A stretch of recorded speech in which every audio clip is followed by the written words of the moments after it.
আসসালামু আলাইকুম। আজ আমরা শিখব কিভাবে আণবিক ভর নির্ণয় করে।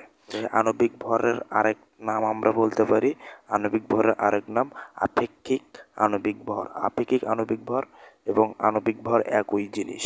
আণবিক ভর নির্ণয়ের আমরা সূত্র আমরা যদি দেখি, আণবিক ভর পরমাণুর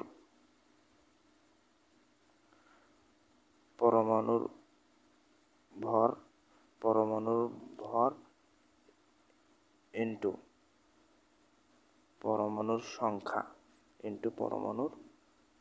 সংখ্যা যোগ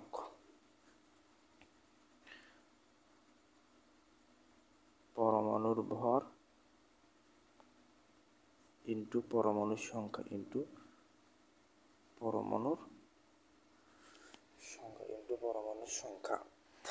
সূত্র।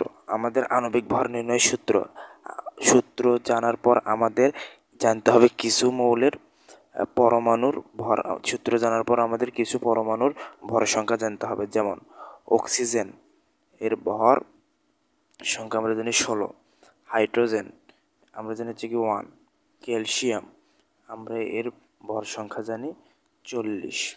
এরকমভাবে আমাদের অনেকগুলো পরমাণুর ভর সংখ্যা জানতে হবে।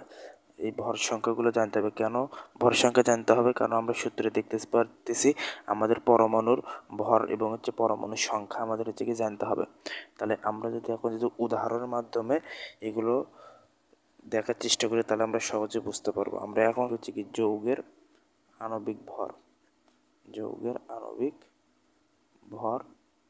বের করব। যেমন আমাদের সালফিউরিক অ্যাসিডের আণবিক ভর নির্ণয় আমরা প্রথমে সূত্র কি শিখছি? পরমাণুর ভর ইন্টু পরমাণুর সংখ্যা।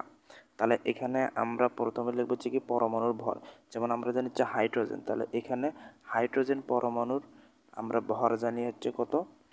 1। হাইড্রোজেন পরমাণুর ভর হচ্ছে কি 1 ইন্টু এই যে হাইড্রোজেন পরমাণুর সংখ্যা কয়টা আছে, এখানে হাইড্রোজেন পরমাণু কয়টা আছে, এখানে আমরা জানি হাইড্রোজেন পরমাণুর ভর 1। এবং এখানে হাইড্রোজেন আছে আমরা জানি কয়টা আছে, হাইড্রোজেন 2। সেই আমরা হচ্ছে কি পরমাণুর সংখ্যা। তারপর এরপর আবার পরবর্তী আমরা পরমাণুতে চলে যাব। এরপর যেমন হাইড্রোজেন আলাদা আলাদাভাবে আমাদের এগুলো বার করতে হবে। যেমন আবার হচ্ছে সালফার আমরা জানি হচ্ছে কি এর ভর সংখ্যা আমরা এখানে আরেকটা আমাদের মিস্টেক, যেমন সালফার আমরা ভর জানলাম যে 16, সালফারের ভর আমরা জানছি কি 32। যেমন সালফার আমরা জানছি কি সালফারের ভর সংখ্যা আমরা জানছি 32 ইন্টু সালফার পরমাণু কয়টা আছে আমাদের হচ্ছে কি একটা, তা হচ্ছে কি 1। আবার অক্সিজেন যোগ অক্সিজেনে আমরা জানি ভর সংখ্যা 16 গুণন এখানে অক্সিজেন পরমাণু কয়টা আছে আমাদের 4টা, আমরা এই 4টা আমরা লিখবো। এখন আমরা এগুলো আমরা ক্যালকুলেশন করি, তাহলে আমাদের এখানে কত আসছে? এখানে 2, এখানে আমাদের 32, এখানে আমাদের 64। তাহলে আমরা যদি এগুলো ক্যালকুলেশন করি, তাহলে আমাদের এখানে উত্তর আসে, এখানে আমাদের 98। তার মানে সালফিউরিক অ্যাসিডের কি আণবিক ভর হচ্ছে কি 98। এইভাবে আমরা যদি কি পানির যদি আমরা বের করি, এরকমভাবে আমরা যদি কি পানি H2O এর আণবিক ভর নির্ণয় করো। যদি আমরা এটা নির্ণয় করি, তাহলে আমরা কীভাবে বের করব? যেমন এখানে হাইড্রোজেন এর আমরা জানি ভর সংখ্যা কত?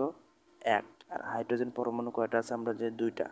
যোগ অক্সিজেন এখানে হচ্ছে আমরা ভর সংখ্যা কত? অক্সিজেন আমরা জানি কি 16 এবং অক্সিজেন আছে আমাদের হচ্ছে কয়টা? একটা। তাহলে এগুলো আমরা যদি ক্যালকুলেশন করি, তাহলে এখানে আমরা পাচ্ছি কত? 2, এখানে আমাদের 16। তাহলে এখানে আমাদের কত পাই আমরা? 18।